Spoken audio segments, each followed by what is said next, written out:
Hello everyone. सो आज की इस वीडियो में हम देखेंगे कि कैसे एक सूट फॉर रिजेक्टमेंट फाइल होता है।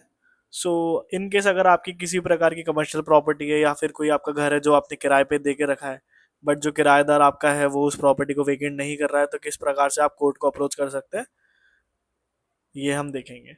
तो स्टार्टिंग हमारी सबसे इजी होती है। हर ड्राफ्ट के अंदर हम सेंट्रल अलाइनमेंट में कोर्ट की इन्फॉर्मेशन देते हैं इन द मैटर ऑफ करके, जो भी हमारे प्लेंटिफ होते हैं उनकी इन्फॉर्मेशन आती है, उनका नाम आता है, सन ऑफ वो किसके हैं और रेसिडेंट कहाँ के ये है, वर्सेस के अंदर जो भी है। फॉर एग्जांपल इस केस में मैंने कंपनी को डिफेंडेंट बनाया है। सो पावर नाम की कंपनी है जो इस जगह पे उनका ऑफिशियल एड्रेस है, और उनके चेयरमैन या मैनेजिंग डायरेक्टर को हम जो है इस केस के अंदर इन्वॉल्व करना चाह रहे हैं। हमारा हेड नोट आ गया और मोस्ट रिस्पेक्टफुल शोविट से हम स्टार्ट कर देंगे। अब देखिए स्टार्टिंग में हम बात क्या करते हैं। किसी भी पिटिशन की स्टार्टिंग के अंदर हमें पहले एक इंट्रोडक्शन जो है वो कोर्ट को बताना होता है। इस केस के अंदर जो हमारे प्लेंटिफ हैं हमने उनके बारे में बताया कि वो ओनर है, यानी जो हम है हम ही प्लेंटिफ हुए, बेसिकली हम ओनर है इस प्रॉपर्टी के। वो प्रॉपर्टी हमने किसको दे के रखी है, नेशनल एक कंपनी है उन्हें ये दे के रखी है। यहाँ पे थोड़ा सा एरर हो गया। कंपनी को हमने दे के रखी है जिनका रजिस्टर्ड एड्रेस कुछ इस प्रकार से है। और हमने क्यों दे के रखी थी, हमने 3 इयर्स के लिए उन्हें दे के रखी थी। वो भी इफेक्टिव था फ्रॉम डेट 17/10/2020, 17/10/2011 से वो इफेक्टिव था। और ये हमारी रजिस्टर्ड डीड के अंदर अनरजिस्टर्ड लीज डीड के थ्रू हम इसे कर रहे थे, और ये जो कॉन्ट्रैक्ट था हमारा चल रहा था। अब देखिए जो कॉन्ट्रैक्ट है वो 3 साल का था और वो एक्सपायर हो रहा था 16/10/2014 को। अब जैसे ही कोई कॉन्ट्रैक्ट जो है एक्सपायर हो जाता है तो वो अपने आप टीपीए के हिसाब से मंथ टू मंथ बेसिस पे स्टार्ट हो जाता है।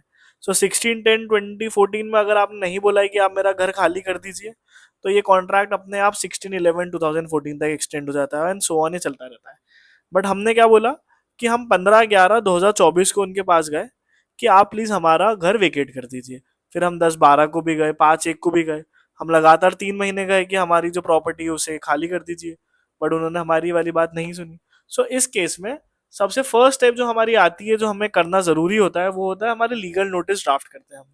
हमने सेक्शन 106 और ट्रांसफर ऑफ प्रॉपर्टी एक्ट के अंदर एक लीगल नोटिस है वो उन्हें भेज दिया। ये नोटिस ऑलरेडी हम हमारी सीरीज में देख चुके हैं कैसे ड्राफ्ट होता है। अगर आपको ये नहीं आता तो आप प्लीज जाके पहले उस वीडियो को देख लीजिए ताकि आपको ये वाला लीगल नोटिस बनाना आ जाए। हमने ये नोटिस जो है उन्हें सर्व कर दिया। अब उस सर्व नोटिस सर्व करने के ऊपर वहां पे एक 15 डेज का हमने उन्हें टाइमर दिया था कि आप प्लीज इस 15 दिन के अंदर आप कर दीजिएगा, यानी 13/1/2015 तक आप सारी जो भी आपकी चीजें सब हटा लीजिएगा और वो कर लेना। बट उस इंसान ने अभी भी हमारी प्रॉपर्टी वेकेट नहीं करी है, यानी अब जो केस है ये रॉन्गफुल ऑक्यूपेशन के उसमें आ चुका है, यानी उन्होंने रॉन्गफुली हमारी प्रॉपर्टी को रख कर रखा है। तो उस रखी हुई प्रॉपर्टी के लिए हम कोर्ट को अब क्या बताना चाहते हैं कि हमारा जो लीगल नोटिस है वो हमने कर दिया है, और उसके अंदर हमने क्लियरली बोला है कि अगर आप फिर भी उस तारीख से रहते हैं, यानी 1/2/2015 से, आपका पर दिन की पेनल्टी लगेगी जो कि 1000 रुपीज पर डे होगा। ये वाली बात हमने कोर्ट को बता दी, जो कि हमने अरे लीगल नोटिस के अंदर साफ साफ मेंशन था, ये वाली चीजें बता दी। अब आपको अपना पक्ष भी रखना है कि क्यों आपके लिए बहुत ज्यादा इंपॉर्टेंट है ये एक लीगल नोटिस, या किसी और के पिटिशन में बहुत जरूरी होता है कि आप कोर्ट को अपनी भी वल्नरेबल साइड जानबूझकर बताते ही हैं। इस केस में हमने बताया कि ये जो फ्लैट है वो हमें चाहिए हमारी खुद के यूज के लिए। जो अभी मार्केट एरिया जो रेट है वो 100 से 150 स्क्वायर फीट का चल रहा है, यानी अगर मैं 370 स्क्वायर फीट जो हमारी प्रॉपर्टी का एरिया है, अगर उसके लिए अगर अभी रेंट पे करने जाऊँ तो 37 to 55 थाउजेंड हो जाएगा, जो कि मेरे लिए पॉसिबल नहीं है इतना हाई रेंट। और जबकि मैं उस मेरी जो प्रॉपर्टी 370 स्क्वायर फीट का उसका कितना पैसा ले रहा हूँ, मात्र 6,808 रुपये ले रहा हूँ। आप देखिए कि 3 साल के अंदर रेट इतने बढ़ चुके हैं, बट मेरा रेट पुराना ही है, इसलिए मैं चाहता भी हूँ कि ये व्यक्ति वेकेट कर दे ताकि मैं अपने पर्सनल यूज के लिए इस प्रॉपर्टी को यूज करके रखूँ। फिर आपको यहाँ पे ये देखना होगा कि जो रेंट का जो अमाउंट होता है ना, उसके हिसाब से ही ज्यूरिडिक्शन आपका किस में लाई कर रही है। जैसे कि पर्टिकुलरली दिल्ली के केस में दिल्ली रेंट कंट्रोल एक्ट है, वो अगर अमाउंट जो है 3,500 से ज्यादा है, उस केस के अंदर जो डिस्ट्रिक्ट कोर्ट है उनके पास ज्यूरिडिक्शन रहता है। यहाँ पे आपको ज्यूरिडिक्शन भी कोर्ट को प्रूव करना पड़ेगा कि किस अमाउंट के तहत आपके पास ज्यूरिडिक्शन है या नहीं है। वो वाली चीज आपने क्लियर कर दी। अब कॉज ऑफ एक्शन कब अराइज हो रहा है, जब प्लेंटिफ ने उनके पास मल्टीपल टाइम हम उन पे अप्रोच हुए फिर भी उन्होंने हमारी बात को ऑब्लाइज नहीं करा। हमने एक लीगल नोटिस भी सर्व कर दिया 6/1 को, फिर भी वो नहीं गए। सो सेम प्रॉपर्टी हम चाहते हैं कि वेकेट हो जाए।